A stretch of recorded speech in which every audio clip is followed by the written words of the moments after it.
नमस्ते बिहार। नमस्ते बिहार।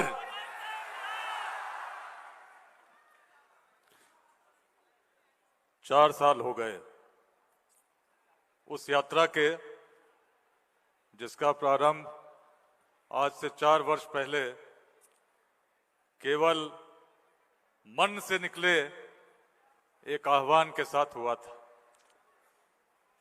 4 वर्षों की इस यात्रा में पटना के सबसे बड़े इस बापू सभागार में विकसित बिहार संकल्प सभा 2025 में सभी का हृदय से अभिनंदन करता हूं।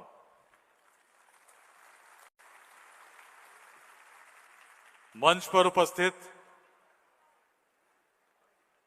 पूर्व राज्यसभा सांसद और गोपाल नारायण सिंह विश्वविद्यालय के माननीय कुलपति गोपाल नारायण सिंह जी का अभिनंदन करता हूं। Private school and children welfare association, जिनके माध्यम से बिहार भर के 25,000 से अधिक विद्यालय आज इस अभियान को गति दे रहे हैं, जुड़ चुके हैं, संदेशों को प्रसारित कर रहे हैं, ऐसे सैयद शमाइल अहमद जी का अभिनंदन करता हूं। परम पूज्य गुरुदेव परमहंस स्वामी आगमानंद जी महाराज, जो अपने अंग क्षेत्र से आते हैं, उनका हृदय से नमन करता हूं, जिनसे प्रथम बार द्वारकाधीश में साक्षात्कार हुआ।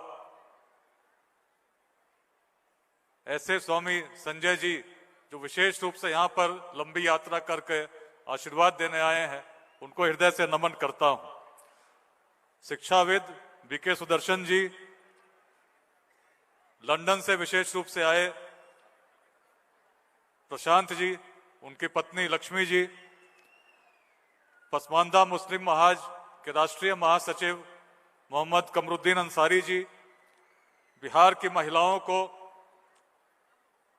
एक सूत्र में बांधकर उन महान विदुषी गार्गी व चकनवी के स्मरण में अग्रसर कर रही गार्गी अध्याय के मुख्य समन्वयक डॉक्टर प्रीति बाला जी, यहां मध्य प्रदेश से आई ओमिका दुबे जी, रोसड़ा के माननीय विधायक वीरेंद्र पासवान जी,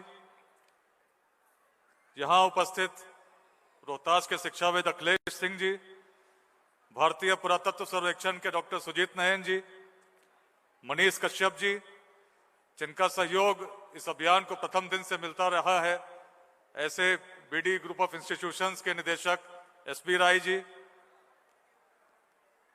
एक्सिकॉन के सीएमडी, जिनके द्वारा आज 3 स्टार्टअप्स को, एक को 7 लाख, एक को 5 लाख और एक को 3 लाख की राशि दी जानी है, ऐसे एमक्यू सैयद जी, जो विशेष रूप से यहाँ उपस्थित हुए हैं, औरंगाबाद के समाज सेवी जिनको आप सुन रहे थे लव कुमार सिंह जी, मुजफ्फरपुर में आज कार्य कर रही आईटी की इंडस्ट्री में अपनी नौकरी को छोड़कर ऐसी रेणु पासवान जी, यहाँ उपस्थित रोहतास की पहाड़ी के एक सुदूर गांव, जिन्होंने बहुत कुछ ही समय पहले तक बल्ब की रोशनी भी नहीं देखी थी, ऐसे उद्गारों को व्यक्त करने वाले श्याम नारायण ओरांव जी, यहां उपस्थित बगहा के एक गांव से आने वाले, जिन्होंने लाखों वृक्ष अपने जीवन काल में लगाए और आजीवन संकल्प लिया कि कभी विवाह नहीं करेंगे, वृक्षों की सेवा करेंगे, ऐसे महान गजेंद्र यादव जी, यहां उपस्थित गुरु रहमान जी, अभियान के मुख्य समन्वयक राहुल जी, कार्यक्रम संयोजक कुमार राहुल जी, ओपी सिंह साहब, विंग कमांडर त्रिपाठी जी, यहां उपस्थित जीएम अंसारी जी, मदन जी, ज्योति झा जी, मंच के अतिरिक्त मेरे समक्ष उपस्थित सभी सम्मानित अतिथिगण और प्रिय बिहार वासियों, इस ऐतिहासिक अवसर पर पुनः सभी का अभिनंदन करता हूं। आज हम लोग बापू सभागार में हैं इसके 3 महीने पहले दिल्ली के भारत मंडपम में भी एक सभा हुई थी, जिसमें दिल्ली भर से और देश भर से सभी बिहारवासी जुटे थे और बात कर रहे थे कि 2047 तक कैसे बिहार विकसित हो। अनेक बातें हुई, एक रोड मैप भी देने का हम लोगों ने प्रयास किया। उसके 3 महीने बाद आज जब बापू सभागार में हम लोग हैं तो मन बड़ा आशान्वित है। मन कह रहा है कि बिहार में एक नई क्रांति जन्म ले चुकी है, एक ऐसी क्रांति जो अब तक हुई क्रांतियों से भिन्न है। हम स्मरण करते हैं 1857 की क्रांति का, जब अंग्रेजी सत्ता के खिलाफ सभी राष्ट्रभक्त एकजुट हुए थे। भारत का वह प्रथम स्वाधीनता संग्राम था। हम स्मरण करते हैं 1975 के उस क्रांति का, जिसका उद्देश्य व्यवस्था का परिवर्तन था। आज एक नई क्रांति का हम लोग बीजारोपण करने जा रहे हैं, जो राजनीतिक नहीं है, जिसका उद्देश्य केवल सत्ता परिवर्तन तक नहीं है, एक बहुत बड़ा परिवर्तन जिसका उद्देश्य है विकसित भारत का निर्माण। और विकसित भारत का निर्माण तब तक संभव नहीं है जब तक अपना बिहार विकसित नहीं हो। जब तक बिहार विकसित नहीं होता तो विकसित भारत की तो हम कल्पना भी नहीं कर सकते। कैसे? यदि वह भूमि जिसने उस अखंड भारत के साम्राज्य का निर्माण किया जब संसाधन नहीं थे, जिसने विश्व को शून्य दिया, अनेक अपवाद दिए, यदि अपनी पूर्ण क्षमता के साथ योगदान नहीं करेगी तो भारत कैसे विकसित होगा? लेकिन आज उस भूमि की स्थिति क्या है? कुछ दिनों पहले सभी ने रिपोर्ट देखी होगी। हर राज्य के पर कैपिटा इनकम की हम लोग तुलना कर रहे थे और जब बिहार की बात हो रही थी तो हम सबने पाया सबसे नीचे बिहार था। एक महीने में प्रति व्यक्ति आय हर व्यक्ति की लगभग 5,028 रुपये उसमें बताई गई। सबसे आगे सिक्किम था, जिसमें लगभग 48,000 रुपये प्रति व्यक्ति आय आज की तिथि में बताई गई। अब सोचिए, यदि हम 2047 तक एक विकसित बिहार बनाने की बात करते हैं तो इसका तात्पर्य क्या है? सबसे अच्छी बात यह है कि आज बिहार विकसित हो रहा है। लगभग 14.5% प्रतिवर्ष की दर से आज बिहार बढ़ रहा है। यदि इस दर से भी हम जोड़ते हैं, 10% से अधिक कोई अर्थव्यवस्था बढ़ती है तो बहुत अच्छी मानी जाती है। लेकिन यदि 15% के दर से भी बिहार बढ़े तो आज प्रति व्यक्ति आय जो 5,000 रुपये है, 5 वर्षों के बाद शायद हम 10,000 पहुंचेंगे। 10 वर्षों के बाद शायद हम 20,000 तक पहुंचेंगे। सिक्किम आज ही 48,000 है। तमिलनाडु को देखते हैं तो करीब 32,000 आज है।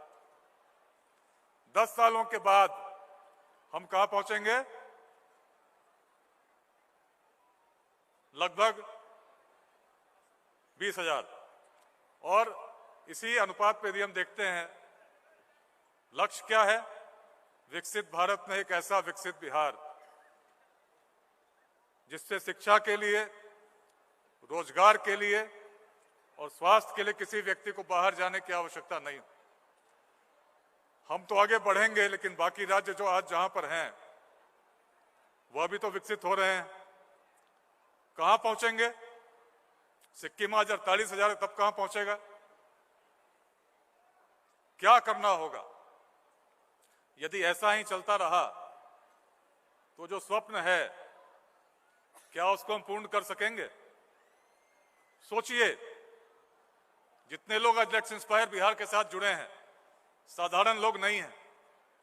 ये साधारण बात नहीं है कि अपना समय हम बिहार को देने के लिए संकल्प ले रहे हैं। ये साधारण बात नहीं है कि हजारों की भीड़ आज पूरे बिहार से आई है और पूरे बापू सभागार के अंदर और बाहर बड़ी संख्या में पूरे गांधी मैदान तक लोग फैले हैं। मेरे मन में संशय था किस गति से लोग जुड़ेंगे, किस गति से लोग बढ़ेंगे जब अभियान का हम लोग प्रारंभ कर रहे थे, लेकिन धीरे धीरे करते करते एक समय आया जब 2023 के अंत में हम लोगों ने कहा कि अब वह समय आ गया है कि 1500 कार्यक्रम हो गए हैं, अब खुले मैदान में मुक्ताकाश में कार्यक्रम करना है। और तब बेगूसराय 10 दिसंबर 2023 को पहला बृहद जनसंवाद हम लोगों ने किया। 5 जिलों में बृहद जनसंवाद हो चुके हैं, 2000 से अधिक कार्यक्रम हो चुके हैं, 1,85,000 से अधिक लोग व्हाट्सएप ग्रुप्स में जुड़े हुए हैं। क्यों जुड़े हुए हैं? ये साधारण बात नहीं है। जिस बिहार में हम 10 लोग भी बैठते हैं तो पहली बात निकलती है किसी भी व्यक्ति के मन में कि अमुक व्यक्ति किस जाति का है, किस संप्रदाय का है, किस विचारधारा को मानने वाला है, और तब हमारा व्यवहार कैसा हो,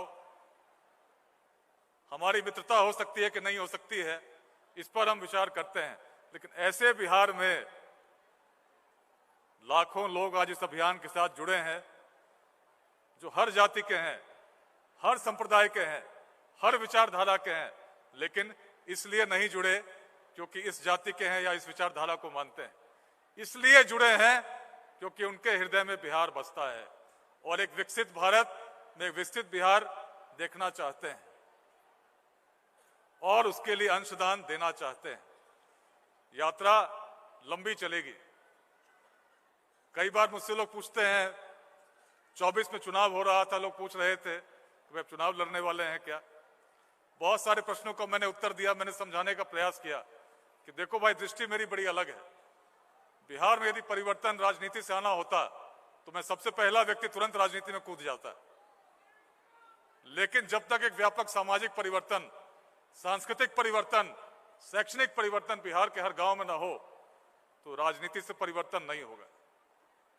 खंड खंड में समाज बटा हुआ है, जाति और संप्रदाय के नाम पर संघर्ष कर रहा है। राजनीतिक दलों की तो विवशता है। ऐसे समाज में उनका लक्ष्य केवल चुनाव जीतने तक सीमित हो गया है। किसी गांव के एक व्यक्ति की कल्पना कीजिए, उसके पास 2 विकल्प हैं। एक विकल्प एक ऐसा व्यक्ति है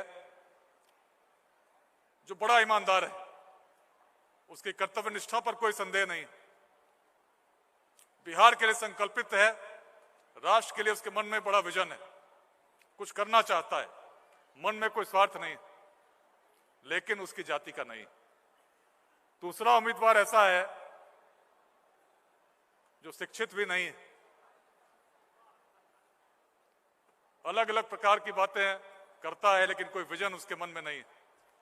एक परिवार से आता है जिसका एक ही आधार है कि इस जाति का है, तो हमारे गांव का व्यक्ति किसको मतदान करेगा, किसको करेगा बताइए। 2 विकल्प हैं। एक विकल्प ऐसा, एक व्यक्ति जो उसकी जाति का नहीं है लेकिन बिहार के लिए दृष्टि रखता है, ईमानदार है, कर्तव्यनिष्ठ है। दूसरा व्यक्ति है जो उसकी जाति का है, कोई विजन नहीं है। यह व्यक्ति यह भी जानता कि आएगा तो इससे बड़ा भ्रष्टाचारी कोई नहीं होगा, क्योंकि भ्रष्टाचार का लंबा इतिहास है। लेकिन एक गांव का साधारण व्यक्ति क्या सोचता है, जब मतदान करता है तो किसको करेगा? जो उसकी जाति का है। ऐसे में बिहार बदलेगा क्या? ऐसे में बिहार बदलेगा क्या? ऐसे में 2047 तक हम विकसित बिहार बना पाएंगे क्या?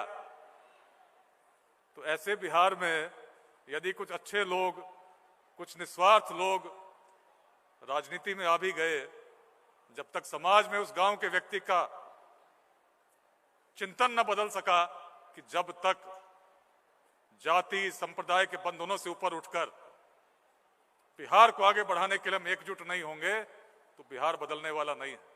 एक छोटे से रोजगार के लिए जब बड़ी संख्या में लोग बाहर जाते हैं तो पीड़ा होती है कि नहीं होती है? और जब बाहर जाते हैं चिढ़ाए जाते हैं, अलग अलग प्रकार से प्रताड़ित महसूस करते हैं। कैसा लगता है? उस बिहार से जो कभी शासन करती थी पूरे अखंड भारत पर, आज बिहारी शब्द गाली बनकर रह गया। पीड़ा तो होती है ना। और तब जब देखते हैं गांव का व्यक्ति जानता है कि कोई व्यक्ति बढ़ा सकता है, लेकिन दूसरा व्यक्ति यदि जाति का है इसके आगे नहीं सोचता, तो क्या करना होगा? सबसे बड़ी चुनौती तो यही है। और जब चुनौती इतनी बड़ी है तो समाधान क्या है? पुराना बिहार, जातियां थीं लेकिन ऐसा जातिवाद नहीं था। ऐसा जातिवाद उस प्राचीन बिहार में रहा होता तो मगध में नंदवंश का उदय कहां होता? सबसे निम्न वर्ग के व्यक्ति शासक बन सके, ये प्राचीन बिहार के हमारे पूर्वजों की महानता थी। यदि ऐसा जातिवाद होता तो आचार्य चाणक्य भी चंद्रगुप्त की जाति खोजते। प्राचीन बिहार में हम अलग थे, वेदांत की भूमि रही, कोई भेदभाव नहीं था। तो हम क्या कर रहे थे? अखंड भारत के साम्राज्य पर शासन कर रहे थे। विश्वविद्यालय स्थापित तब कर चुके थे जब ऑक्सफोर्ड और कैम्ब्रिज की कल्पना नहीं थी। लेकिन आज के बिहार में यदि हम सोचते रहेंगे, जाति संप्रदाय के नाम पर लड़ते रहेंगे, तो राजनीतिक दलों की तो व्यवस्था होगी, उम्मीदवार कभी योग्य नहीं चुनेंगे। उम्मीदवार उसी को चुनेंगे जो चुनाव जीत सकता है। तो बिहार में क्या करना होगा? एक बड़ी क्रांति लानी होगी जिसमें हर गांव के व्यक्ति में, उसके मन में यह विचार आए कि बिहार को यदि बढ़ाना है तो हर व्यक्ति को शिक्षित करना होगा। जिस क्रांति की बात मैं कर रहा हूं वह क्रांति है शिक्षा की, वह क्रांति है उद्यमिता की। जब तक इसको हम साकार नहीं करते तब तक बिहार नहीं बदलेगा। मैं तो 9th में था, हर भाषण में कई बार मैंने बताया कैसे बच्चों ने भोपाल में बिहारी बोल के चढ़ाया था। और तभी से मन में संकल्प जगा था कि अपने जीवन काल में यदि बिहारी शब्द को पुनः सम्मान का प्रतीक बनाने में मेरी कोई भूमिका होगी, तभी अपने जीवन को सार्थक मानूंगा।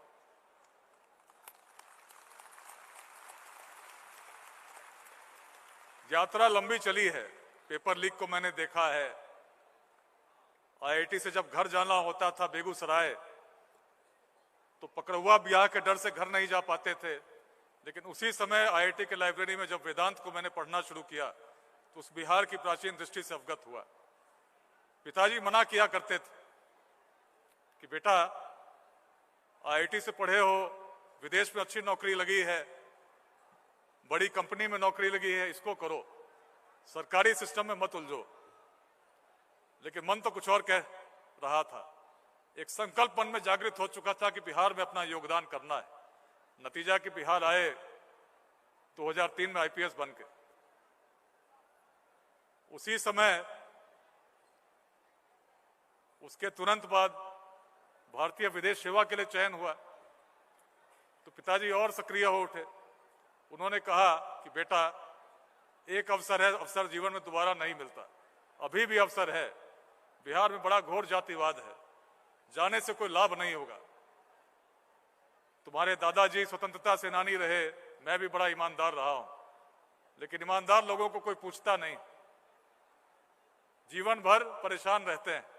मना किया था। मेरे मन में भी संशय हुआ क्या करना चाहिए। उस समय पुलिस एकेडमी में थे, औरंगाबाद आए, रोहतास आए, गया आए, और अगला डेस्टिनेशन था काठमांडू। इसलिए जाना था कि पुलिस सेवा को भी देख सकूं, विदेश सेवा को भी देख सकूं।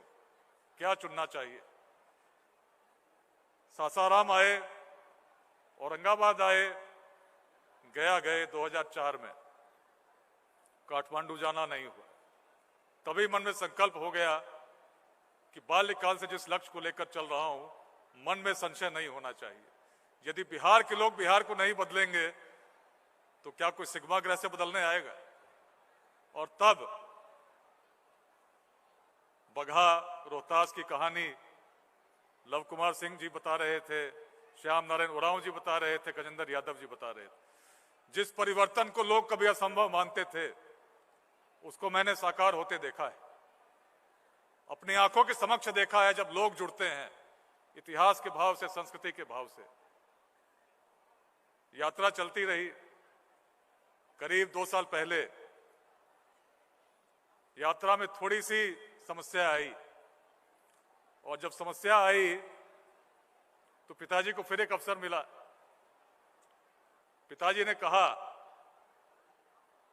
कि बेटा, तुमको मैंने कहा था कि बिहार जाओगे तो निश्चित है समस्या में घिरोगे। तो समस्या तो आ गई, समस्या तो देखो समक्ष है, लेकिन बेटा मुझे तुम पर गर्व है, क्योंकि इतने 20 वर्षों में पूरी ईमानदारी के साथ तुमने बिहार में काम किया है। 4 महीने वेतन नहीं मिला, वेटिंग फॉर पोस्टिंग रहा, घर लोन पर है, समस्या हुई, पता नहीं चला। सुबह अचानक जिस समय सोच रहे थे तो मैंने देखा 2 लाख मेरे अकाउंट में आ गए। पिताजी ने कहा घबराना नहीं है, तुमको मैं मना करता था कि मत जाओ, लेकिन जब जा चुके हो तब रुकना नहीं है। जिस ईमानदारी के साथ आगे बढ़ रहे हो, उसी ईमानदारी के साथ एक एक बिहार के व्यक्ति को जोड़ो। मैं टीवी सुन रहा था, सबको सुन रहा था, और मुझे आज गर्व है कि बाबू परमेश्वरी सिंह का पोता वास्तव में उसी संस्कार को लेकर आगे बढ़ रहा है। और जब बात पूर्वजों की होती है, बात ईमानदारी की होती है, बात संस्कारों की होती है, संकल्प और सुदृढ़ हो जाता है। और जब एक शुद्ध विचार जब मन से निकलता है और लाखों लोग जुड़ने लगते हैं, ये सभागार का दृश्य अनुपम है, अद्भुत है। इसको नई क्रांति इसलिए कह रहा हूं क्योंकि इस क्रांति का बीजारोपण हो चुका, लाखों लोग जुड़े हैं। जब विमान चलता है, जमीन पर रहता है, धीरे धीरे गतिमान होता है, और एक समय एक ऐसी गति आती है कि अब टेक ऑफ का स्टेज आ जाता है, विमान हवा में उड़ना प्रारंभ कर देता है। लंबी छलांग लगानी है, 5000 पर कैपिटा इनकम आज है। वर्तमान की दिशा और दशा चलती रही, वहां हम नहीं पहुंचेंगे जो हमारा स्वप्न है। पहुंचना वहां है जहां हर व्यक्ति को हम बिहार में रोजगार दे सकें।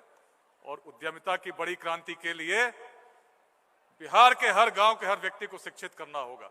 मैं आभारी हूं हमारे विदुषियों का, पूरे गार्गी अध्याय का, जिन्होंने जब दायित्व लिया तो आज बिहार के 24 शिक्षा केंद्रों में 19 शिक्षा केंद्र महिलाओं के द्वारा चलाए जाते हैं।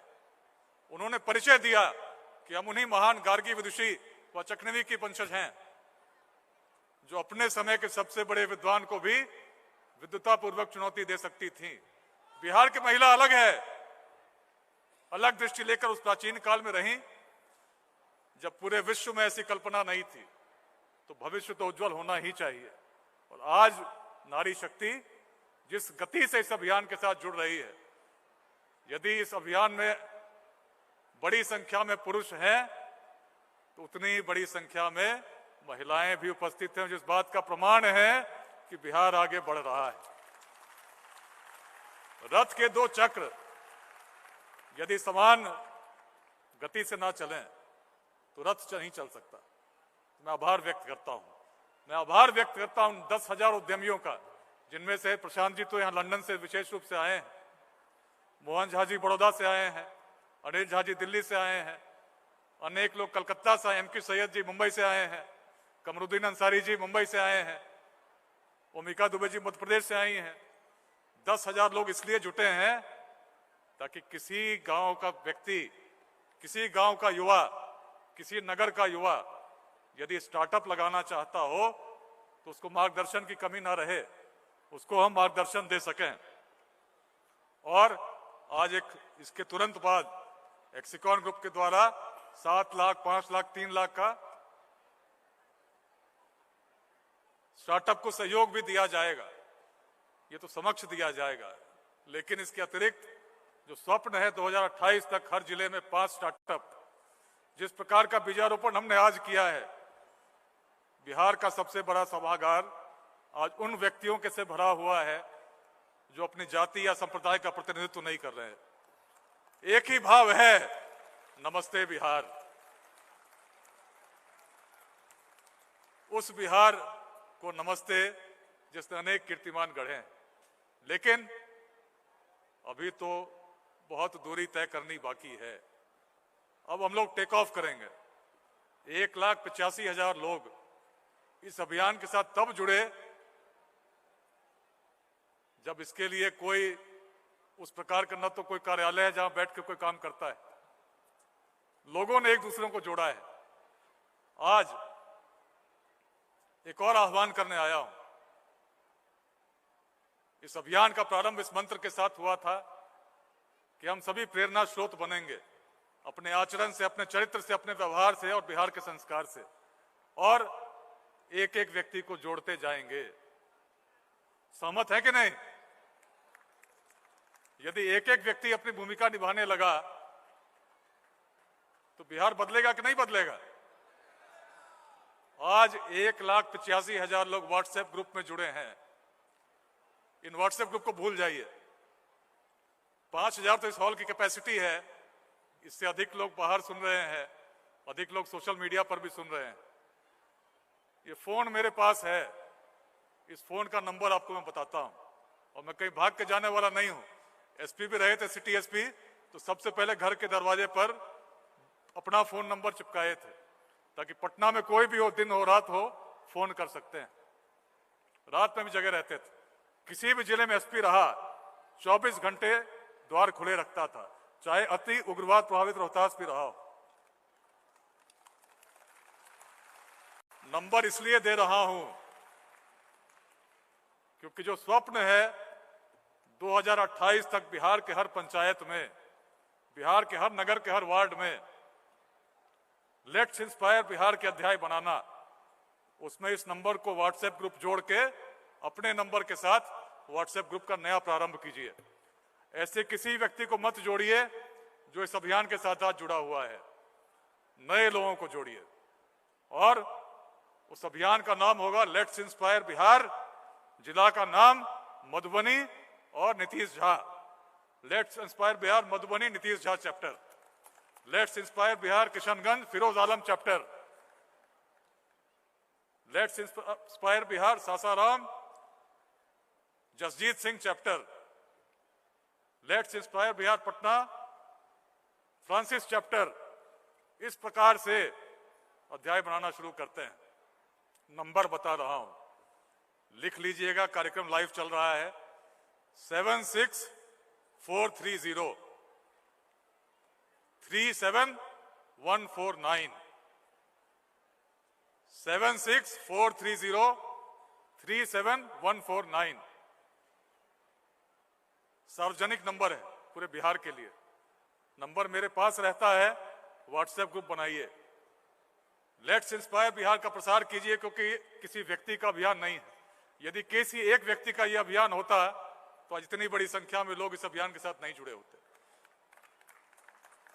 इसको अपना अभियान नहीं बनाना है, इसको बिहार के जन जन का अभियान बनाना है। तभी जो टेक ऑफ उड़ान उस आसमान तक जाएगी जहां हमारे सपने हैं, जहां एक विकसित बिहार है, जहां नालंदा और विक्रमशिला की परंपरा को पुनः जीवंत करना है, जहां जाति संप्रदाय के भेदों से ऊपर उठकर गांव-गांव में उद्योग स्थापित करना है। स्वप्न है 2028 तक हर जिले में ऐसे 5 स्टार्टअप जिसमें 100 लोगों को रोजगार मिलता हो। 2 लग चुके, एक बेगूसराय में, एक छपरा में एक स्टार्टअप लग चुका। आप सोचिए बिहार में जब 200 स्टार्टअप 2028 में लग चुके होंगे तो क्या एक बड़ा परिवर्तन नहीं होगा? क्या वहां से एक नया बीजारोपण नहीं होगा? 14 करोड़ में 9 करोड़ बिहार के युवा हैं जिनकी उम्र 30 साल से कम है। यदि सरकारी नौकरी देने का प्रयास भी किया जाए तो शायद 1% से कुछ अधिक लोगों को दी जा सकती है, लेकिन 2047 तक विकसित भारत में यदि विकसित बिहार बनाना है तो 9 करोड़ लोगों को रोजगार देना होगा। और 9 करोड़ लोगों को रोजगार देना किसी सरकार के बस की बात तब तक नहीं जब तक उद्यमिता की क्रांति नहीं आती, जब तक स्टार्टअप्स के लिए हम लोग आगे नहीं बढ़ते। और यही बात तो हम लोग कर रहे हैं। इसीलिए तो इस अभियान के साथ जो भी लोग जुड़े हैं अपना समय दे रहे हैं, अंशदान कर रहे हैं। इस अभियान की तरफ से किसी को 1 पैसा नहीं मिलता है, जो भी जुड़े हैं देने आए हैं। इसीलिए यह अभियान साधारण नहीं है, यदि आचार्य चाणक्य के मन में स्वार्थ होता तो अखंड भारत के साम्राज्य का निर्माण कभी नहीं होता। यदि आचार्य चाणक्य सोचते कि मैं तो एक शिक्षक हूं, मेरा दायित्व तो केवल पढ़ाना है, तो परिवर्तन नहीं होता। कई बार लोग पूछते हैं, अभी तो रिजाइन कर दिए, क्या आईपीएस को क्या आवश्यकता पड़ गई? अभी एक दिल्ली में इंटरव्यू दे रहे थे लोग, एंकर ने पूछा कि भाई आपको ये बना दिया जाए तो आप क्या करेंगे? भाई मेरे मन में तो कोई संशय नहीं है, क्योंकि विचारों में कोई भिन्नता आएगी ही नहीं। जो विचार तो हैं मेरे हैं ही नहीं। बिहार तो अपनी प्राचीन बिहार के हैं, अपनी भूमि के हैं, उन्हीं को लेकर तो आगे बढ़ रहा हूं, उन्हीं को लेकर तो मैं जोड़ पा रहा हूं। तभी तो कमरुद्दीन अंसारी जी भी आज जुड़े हैं, सैयद शमाइल अहमद जी के साथ 25,000 विद्यालय जुड़े हैं, अनेक संगठन जुड़े हैं। मधुबनी गया था, सखी बहनपा समूह जुड़ी, जिसमें 40,000 से अधिक मिथिला की महिलाएं जुड़ गईं। अनेक संगठनों का नेतृत्व करते हुए लोग आज यहां विद्यमान हैं। कारण यही है कि किसी के मन में कोई उस प्रकार का स्वार्थ नहीं है। सब अपने जीवन काल में बिहार को बढ़ते देखना चाहते हैं। इस सभा का बड़ा महत्व है। जैसा कि मैंने कहा, टेक ऑफ स्टेज। अभी तक हम लोग जोड़ रहे थे, व्हाट्सएप ग्रुप में 1,85,000 लाखों लोग, बिहार के जन जन तक पहुंचना है। इसीलिए मैंने आपको अपना नंबर भी दिया, 7643037149। व्यक्ति महत्वपूर्ण नहीं है, बिहार में परिवर्तन हो ये महत्वपूर्ण है। और मैं तो समर्पित हूं। पिछले 4 वर्षों से हर शनिवार रविवार परिवार को छोड़कर बिहार के डग-डग घूमता हूं। अनेक लोगों को नहीं अच्छा लगता था, फिर भी घूमता रहा, क्योंकि मैं जानता हूं परिवर्तन आसान नहीं है। परिवर्तन के लिए बलिदान करना पड़ता है, और जब तक त्याग की भावना ना हो, बड़ा परिवर्तन संभव नहीं होता। रोहतास में जब परिवर्तन की आधारशिला हम लोग रख रहे थे, आदरणीय गोपाल बाबू हैं, जब इनका विश्वविद्यालय ईंटों से प्रारंभ हो रहा था, उग्रवाद का अत्यंत प्रभाव था। उस समय किसी ने सोचा नहीं था इतनी तीव्र गति से उग्रवाद मिटेगा, क्योंकि हम क्या कर रहे थे, गोलियां तो मुझ पर भी चली, चुनाव कराने में बीएसएफ की कंपनी पर चली, लेकिन मन से मन को जोड़ रहे थे। श्याम नारायण उरांव जी साक्षी हैं, रोहतास के उस रेहल गांव के हैं, जहां पर कभी 2002 में डीएफओ शहीद हुए थे। उसी गांव के आते हैं। लेकिन उसी गांव के लोगों ने ऐसा दबाव उन्हीं नक्सलियों पर बनाया कि सभी को समर्पण करना पड़ गया। बीके सुदर्शन जी हमारे समक्ष बैठे हैं, बहुत कम बात करते हैं, लेकिन जब भी बात करते हैं कहते हैं कि जो आप कर रहे हैं बहुत सही कर रहे हैं, इसलिए मैं मन से जुड़ा हूं। देखिए आज मंच पर हमारे समक्ष बैठे हैं, रोहतास की कहानी से भली भांति परिचित है, लेकिन वह रोहतास आज बदल चुका है। 26 जनवरी 2009 पहली बार तिरंगा लहराया था, और आज उसी रोहतास किले पर 24 घंटे शान के साथ लहराता है। किसी समय आप जा सकते हैं, परिवर्तन संभव है। गजेंद्र यादव जी आए हैं बगहा से, जहां परिवर्तन साकार हुआ। बिहार को बदलना है। ये पूरा परिश्रम, इतने लोगों का आना, कोई किशनगंज से आए, कोई कटिहार से आए, अभी भी मुझे पता है करीब 35 बस जाम में है। पता नहीं कौन सा जाम सुबह से लगा हुआ है, कुछ तो आ गए, बेगूसराय से लोग थोड़ी देर पहले पहुंचे। 35 बस अभी तक जाम में है। आप सोचिए क्या दृश्य अभी इस पूरे दिन भर रहने वाला है। आसान नहीं। कुछ दिनों पहले इसी कार्यक्रम के विषय में मधेपुरा में एक व्यक्ति ने लिखा कि मैं इस कार्यक्रम में जाने वाला हूं, मुझे सम्मान मिलेगा क्योंकि मैंने मधेपुरा में अध्याय को बढ़ाया है। तो किसी व्यक्ति ने उस पर टिप्पणी की कि भाई तुम इस अभियान में क्यों जुड़े हो, इस अभियान का नेतृत्व तो फलाना जाति के व्यक्ति कर रहे हैं, तुम तो इस जाति के हो नहीं। तब उन्होंने लिखा कि भाई यही व्यक्ति यही बात तो कर रहा है कि जब तक बिहार इस जाति के बंधनों से ऊपर नहीं उठा, बिहार में परिवर्तन नहीं हो। मैंने उस पोस्ट को देखा, पहली बार जब कमेंट पढ़ा तो बड़ी पीड़ा हुई। 4 साल हो गए हैं, तब भी मधेपुरा जिला में एक व्यक्ति ऐसी सोच रखता है। देखने पर पीड़ा तो होती है, लेकिन जब बड़ी संख्या में लोग इस प्रकार की सोच रखते हैं तो और पीड़ा होगी। लेकिन जब उसके नीचे टिप्पणी पढ़ी मैंने, तो 10 टिप्पणियां थी, और 10 में से 8 उस व्यक्ति का विरोध कर रहे थे। 10 में से 8 बता रहे थे कि जाति से ऊपर नहीं उठोगे तो बिहार नहीं बदलेगा। यही लेट्स इंस्पायर बिहार अभियान की सफलता है। एक बड़ी संख्या में लोग आज खड़े हो गए हैं जो किसी जाति का प्रतिनिधित्व नहीं करते, जो किसी संप्रदाय का नेतृत्व नहीं करते। और अब जो हम लोग टेक ऑफ करने जा रहे हैं तो इसको हर जन तक ले जाएंगे। कहीं और का संदेश नहीं है, उसी प्राचीन बिहार का संदेश। तो इस अवसर पर आपसे एक संकल्प चाहता हूं। हर कार्यक्रम में हमने संकल्प लिया है बिहार को बदलने का। आज इस कार्यक्रम में विकसित बिहार संकल्प महासभा, इसको महासभा कहा हम लोगों ने, क्योंकि अभी तक जितनी सभाएं हुई उसके अतिरिक्त जो बृहद जनसंवाद भी हमने मुक्ताकाश में किए हैं, लेकिन बिहार के इस सबसे बड़े सभागार में आज एक संकल्प दिलाना चाहता हूं।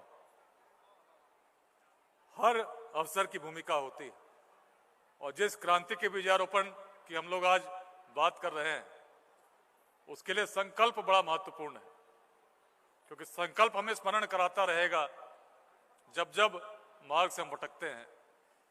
जीवन में कठिनाइयां आती हैं। मैंने व्यक्तिगत जीवन से इसलिए अनुभव साझा किए क्योंकि घर परिवार में, आसपास में जब कोई व्यक्ति कुछ अलग करता है तो लोग तीखा टिप्पणी करते हैं, बताते हैं। जब किसी नए कार्य को हम प्रारंभ करते हैं तो पहला रिएक्शन लोग हंसते हैं, उपहास उड़ाते हैं, उनको लगता है क्या कर रहा है। लेकिन रुकना नहीं है। कुछ समय के बाद वही लोग आपसे संघर्ष करने लगते हैं। मैंने संघर्ष को भी देखा है, अलग अलग स्तर पर संघर्ष को देखा, उसको भी मैंने कुछ बताया, सब लोग जानते हैं। लेकिन जब संघर्ष में भी आप नहीं रुकते और मन की विचारधारा अंतर्मन से उस शुद्धता को ग्रहण किए रहती है जिसमें कोई स्वार्थ नहीं होता, तो दावानल बनने में समय नहीं लगता। आज उस दावानल के उस क्षण पर हम खड़े हैं जो अब उस स्वरूप को ग्रहण करेगा। तो लेंगे संकल्प। सुन रहे हैं ना? पक्का विकसित बिहार बनाना है कि नहीं? जाति संप्रदाय से ऊपर उठना है कि नहीं? बिहार में उद्यमिता की क्रांति लानी है कि नहीं लानी है? आवाज बहुत। उस मगध का स्मरण कीजिए जिसकी सेनाएं जब चलती थीं उनके धूल में सूर्य भी छिप जाता था। उस मगध के शौर्य को नमन है। उस मिथिला का स्मरण कीजिए जिसमें याज्ञवल्क्य और गार्गी जैसे विदुषी और विद्वान कभी विश्व को दिशा देते थे। उस अंग की भूमि का स्मरण कीजिए जिसके विक्रमशिला विश्वविद्यालय के एक आचार्य को बुलाने के लिए केवल 1000 साल पहले पूरे तिब्बत के लोगों ने सोना दान दिया था और तब भी 3 साल लगे थे। तब जाकर आचार्य आतिश दीपंकर श्री ज्ञान पैदल तिब्बत गए थे। उस रोहतास की भूमि का स्मरण कीजिए जिस पर स्थापित रोहतास दुर्ग के बारे में फरिश्ता ने लिखा था कि दुर्ग अभेद्य है, इसको बल से नहीं केवल छल से जीता जा सकता। और यही प्रमाण साक्षात पूरे इतिहास में मिलता है। उस सारण की भूमि का स्मरण कीजिए जहां से हमारे देश के प्रथम राष्ट्रपति डॉक्टर राजेंद्र बाबू आए। उस चंपारण की भूमि का स्मरण कीजिए जहां कभी महर्षि वाल्मीकि की परंपरा को हमने प्रारंभ होते देखा, जहां कभी राजकुमार सिद्धार्थ को उनके राजसी वस्त्रों का त्याग करते देखा, जहां कभी हमने महात्मा गांधी को महात्मा बनते देखा। और आज जब इस संकल्प महासभा में हम संकल्प ले रहे हैं तो स्वप्न 2047 का है। स्वप्न उस विकसित बिहार का है जिसमें शिक्षा, रोजगार और स्वास्थ्य के लिए किसी को बाहर जाने की आवश्यकता नहीं हो। तो मैं संकल्प पहले बताता हूं और उसके बाद आप दोहराएंगे। पहले सुन लीजिए संकल्प क्या है। मन में दुविधा हो संकल्प मत लीजिएगा। यदि लगता है मेरा इसमें कोई स्वार्थ हो, संकल्प मत लीजिएगा, लेकिन यदि मन से संकल्प ले रहे हैं तो इसको सिद्ध करने का दायित्व मैं आप द्वारा सौंपूंगा। तो संकल्प यही है कि मैं संकल्प लेता हूं कि बिहार के उज्जवलतम भविष्य निर्माण के लिए हर संभव प्रयास करूंगा। सहमत है कि नहीं है? प्रयास करेंगे कि नहीं करेंगे? दूसरा संकल्प है विकसित भारत में विकसित बिहार के निर्माण के लिए जाति, संप्रदाय, लिंग भेद और विचारधाराओं के मतभेदों से ऊपर उठकर सभी को बिहार में शिक्षा और उद्यमिता की क्रांति लाने के निमित्त प्रेरित करूंगा। जो महिलाएं हैं बोलेंगी प्रेरित करूंगी। सहमत हैं? कोई ऐसे तो नहीं है जो सहमत नहीं है। तीसरा संकल्प है अपने पूर्वजों की भूमि के पुनरुद्धार के लिए गतिमान अभियान में मैं अपना निस्वार्थ अंशदान समर्पित करूंगा और अभियान को सशक्त करने के लिए स्वयं अपने चरित्र, आचरण और व्यवहार से अपने यशस्वी पूर्वजों की भांति एक प्रेरणा स्रोत बनूंगी। सहमत? अंतिम संकल्प है मैं बिहार की ऐतिहासिक, सांस्कृतिक, साहित्यिक एवं आध्यात्मिक विरासत में समाहित प्रेरणा का प्रसार करूंगी। सहमत? तो ले संकल्प। मेरी शर्त यही है, संकल्प जब लेंगे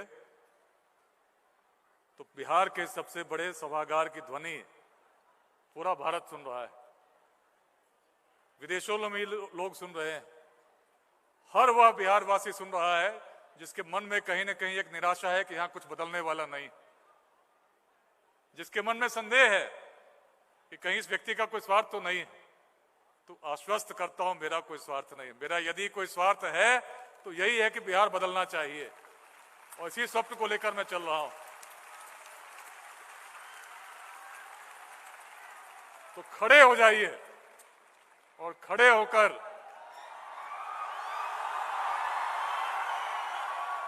संकल्प लीजिए। मैं ध्वनि मगध का स्मरण कीजिए, मिथिला का स्मरण कीजिए, अंग का स्मरण कीजिए, रोहतास का स्मरण कीजिए, सारण का स्मरण कीजिए, चंपारण का स्मरण कीजिए। मैं संकल्प लेता हूं कि बिहार के उज्जवलतम भविष्य के निर्माण के लिए हर संभव प्रयास करूंगा। विकसित भारत में विकसित बिहार के निर्माण के लिए जाति, संप्रदाय, लिंग भेद और विचारधाराओं के मतभेदों से ऊपर उठकर सभी को बिहार में शिक्षा और उद्यमिता की क्रांति लाने के निमित्त प्रेरित करूंगा। अपने पूर्वजों की भूमि के पुनरुद्धार के लिए गतिमान अभियान में मैं अपना निस्वार्थ योगदान समर्पित करूंगा और अभियान को सशक्त करने के लिए स्वयं अपने चरित्र, आचरण एवं व्यवहार से अपने यशस्वी पूर्वजों की भांति एक प्रेरणा स्रोत बनूंगा। मैं बिहार की ऐतिहासिक, सांस्कृतिक, साहित्यिक एवं आध्यात्मिक विरासत में समाहित प्रेरणा का प्रसार करूंगा। नमस्ते बिहार, नमस्ते बिहार। आइए मिलकर प्रेरित करें बिहार। जय हिंद।